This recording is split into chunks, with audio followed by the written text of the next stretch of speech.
Presidenti i Kosovës Vjosa Osmani i ka mandatuar të shtonën liderin e lëvizjes vetëvendosje Albin Kurti për të tentuar të formojë qeverinë e re të vendit 8 muaj pas zgjedhjeve të përgjithshme. Sipas kushtetutës së vendit, Kurti tani ka 15 ditë kohë t'ia paraqesë Kuvendit të Kosovës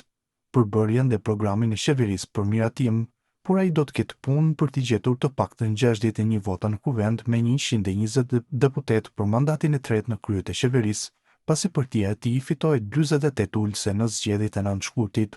E në lidhje me atë se si mund të formohet qeveria e re, në një prononcim për bota sot foli analisti politik Gani Qerapi. Fillimisht ai u shpreh se zgjedhjet lokale dhe rezultati i tyre do ndikojnë në negociata për formimin e qeverisë së re. Sipas tij, ndonë se nuk ka një sinjal nga lëvizja vetëvendosje që është duke bërë marrëveshje me ndonjërin parti, LDK po jep shpresë se mundet edhe të bëjë një koalicion me partinë fituese të 9 shkurtit.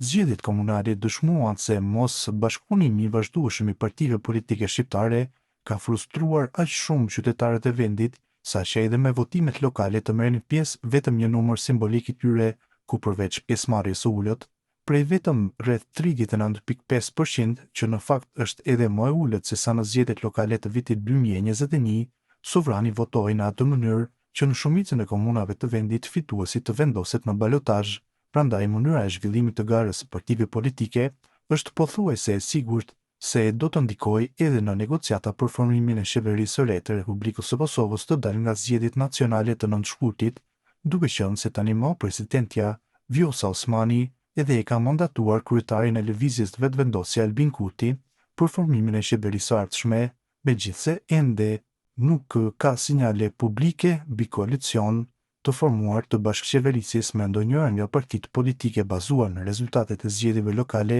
si dhe në bashkëvotimin e Nenad Rashish për kryetar të kuvendit, edhe nga LDK-ja ka shenja, qofshin ato edhe simbolike, se LDK mund të bjerë dakord edhe për koalicion qeverisës me të cilën lëvizja vetëvendosje ka dëshmuar se është e interesuar ta formojë koalicionin për bashkëqeverisje në qeverinë e ardhshme, shtjelloi analisti. Po ashtu qarë vlerësoi lartë mbërvajtjen e zgjedhjeve lokale dhe për këtë ai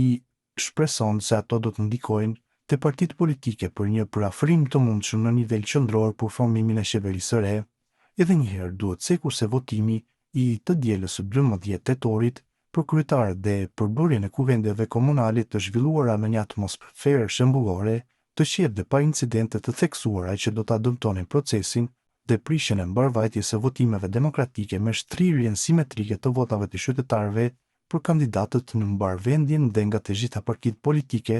pasqyruan një fenomen që dëshmon demokracinë më të avancuar në rajon, votimin e lirë, të pandikuar dhe proces me më demokratik të zgjedhjeve të mbarë Europën jugu-perëndimore,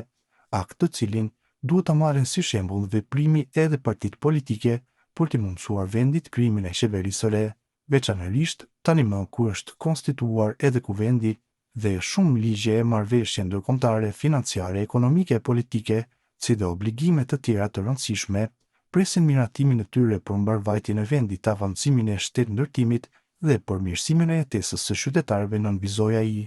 Mëtej, analisti analizoi se me cilat parti mund të parafrohet lëvizja vetëvendosje për koalicion, e në këtë pikë përmendi 2 parti, LDK dhe Nisman, shto kësaj faktin se me parti të vogla si Nisma, e cila kishte pretendime më të mëdha se sa vetë fuqia e saj politike, negociatat nuk rezultuan të suksesshme, e vetme mundësi dhe zgjidhje më e mirë e cila do të mundsonte dhe të garantimin e votave të mjaftueshme për rivotim apo zgjedhjen e presidentit të shtetit në muaj të prill të vitit të ardhshëm mbetet LDK-ja, ndaj pas votimit të përbashkët për Nenad Rashish për në kryetar të kuvendit nga Pakica Serbe,